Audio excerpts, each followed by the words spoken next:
What's up, Taiwan? I'm Erika Liu with news from here in Taiwan and around the world. Away from the big hitters of politics in Taiwan, the country's smaller parties say the current system is unfair and leaves them unable to compete. They're demanding equal treatment to larger parties with more candidates and resources. Irene Lin reports. With just days to go before Taiwan's general elections, smaller parties are struggling to make their voices heard.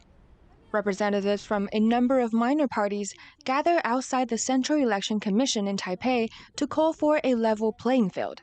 登记的保证金上以及竞选影片上，我们应该获得的公费的这样子的一个选举资源，应该要是一样的，这样才叫做符合民主的平等原则。 The protest came ahead of a televised policy platform. Each party gets time to speak based on the number of at-large candidates they're fielding this year. For these smaller political parties, the broadcast is a much-needed chance to get exposure. But because they only run a few candidates, their time on screen is limited. 也就是与参选保证金成正比，所以台湾的选举制度不只是对于基层的个别参选人而言是高墙，对于小党也是高墙。 The three main parties, the KMT, DPP, and TPP, have dozens of party list candidates, giving them 15 minutes each in the presentation. But the small parties have far fewer, with one only getting 4 minutes to speak. And every minute counts. Each party needs at least 5% of the public vote to claim a seat in the legislature. So time to present their views to the public is vital. And if they fail to secure even 1% support, these backers will have to pay taxes on their political donations. These rules mean many people are unwilling to back small parties financially. With the bar for entry set so high and with so little media exposure, smaller parties struggle to make a mainstream impact. They say these unfair rules need to go, and that all parties need to be treated equally for the country to be a true democracy. Howard Zhang and Irene Lin for TaiwanPlus. Attending rallies is still a big part of election season in Taiwan and around the world, but there's also the world of social media. And for any candidate wanting to connect with younger voters, the world of social is key. Sally Ensign reports. What do cat warriors, Taylor Swift, and Psyduck have in common? They all feature in Taiwan's upcoming national elections as candidates vie for the youth vote. It's now common for politicians in Taiwan to have meme alter egos.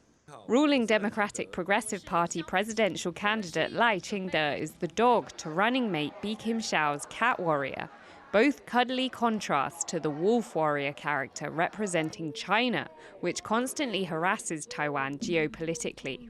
The cat warrior symbol really serves to, I think, symbolize the kind of strong but not aggressive attitude of Taiwan's diplomacy. Meanwhile, the main opposition Kuomintang's meme game has not been as strong. Detractors have characterized the party's candidate Hou Youyi as a monkey, a pun on his name.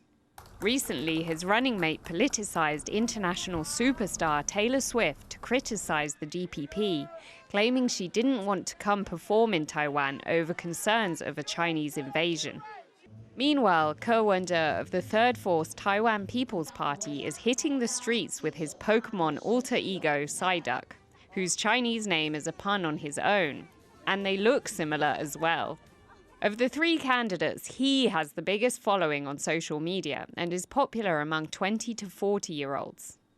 One of the reasons I think is because he is very effective in communication. He's very good at public speaking that can appeal to young voters. But just using memes and internet clout to try to engage with young Taiwanese voters may not work out as intended. I would say Taiwanese young voters are just like young voters everywhere in the world. They are not homogeneous. The question is whether online popularity will translate into votes. And for many young people here, there are other issues on their minds. These housing issues, home ownership, inflation, energy prices increase and all that, these are the needs at home that need to be addressed. With just days left until voters go to the polls, Taiwan's politicians are ramping up efforts to connect with the younger generation. But with economic concerns high on the agenda, it may well be concrete policies and not memes that steal the show. Andy Xue and Sally Jensen in Taipei for TaiwanPlus. To find out more about how Taiwan's politicians are trying to engage with younger voters, Sally Jensen spoke to Sydney Yue, an associate teaching professor with the Department of Communication at the University of Missouri. How are Taiwan's political parties trying to reach out to and engage with younger voters, and is it persuasive enough to win them over? All the parties try to reach out the young voters because they think they are the key voters and they can influence the election results. They will create memes, they create short clips, and they will join or participate some social media influencers shows.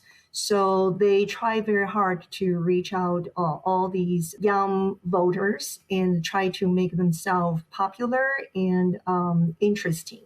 Many of these candidates have a huge social media following. How have the spread of the internet and short-form videos changed the landscape of this particular election cycle from previous ones? 4 years ago, I guess not all the parties wanted to use social media, but this time you can see all the major parties or even the minor, smaller parties use social media. This has definitely changed the traditional political campaign. Now, I guess every party will distribute their budget, and the social media is a must. Taiwan's elections are often seen as a referendum on relations with China. How much of a role do you think China is playing in these elections? China factor definitely influenced our election very much. Although this year, there is no kind of a very salient one issue.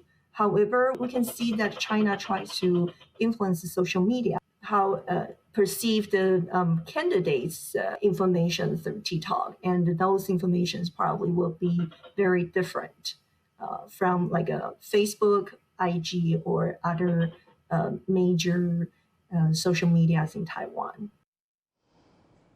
That was Sally Jensen talking to Sydney Yue from the University of Missouri. As Taiwan's population ages, it's getting more and more important to keep seniors healthy. Instead of making them hit the gym, Kaohsiung has launched a program to bring the gym to them. Erika Liu reports. These seniors are showing they've still got the moves. They're helping to launch a new mobile gym program in Kaohsiung in southern Taiwan. It brings workout equipment to seniors who generally don't get too much strenuous exercise. 排舞、健身这样子，多多少少在公园走步这样，对身体比较好一点。 Taiwan's population is aging rapidly. The country is set to become a super-aged society as early as next year, with over 20% of the population over age 65. Keeping seniors active and exercising is important for their health, especially to ward off muscle loss and high cholesterol that can lead to more serious conditions. 如果你就去走路、去散步这种，其实对这些帮助并不多。 That's why the Kaohsiung government teamed up with local businesses for the mobile gym program. It's aimed at communities too small to have their own dedicated fitness centers. Seniors can get their reps in when the van's in town. 跑步机呀，或是训练我们的肌耐力呀，或是腹部，我觉得都是有帮助的。 Kaohsiung plans to run this program for 3 years, starting with a limited number of communities. If the response is good, they'll expand it to more areas, letting more seniors hit the mobile gym. John Su and Erika Liu for TaiwanPlus. Thank you for watching What's Up Taiwan. Finally, check out Worshippers in Winter Waters. The Christian Festival of Epiphany celebrated the Bulgarian way. I'm Erika Liu. Take care and see you next time.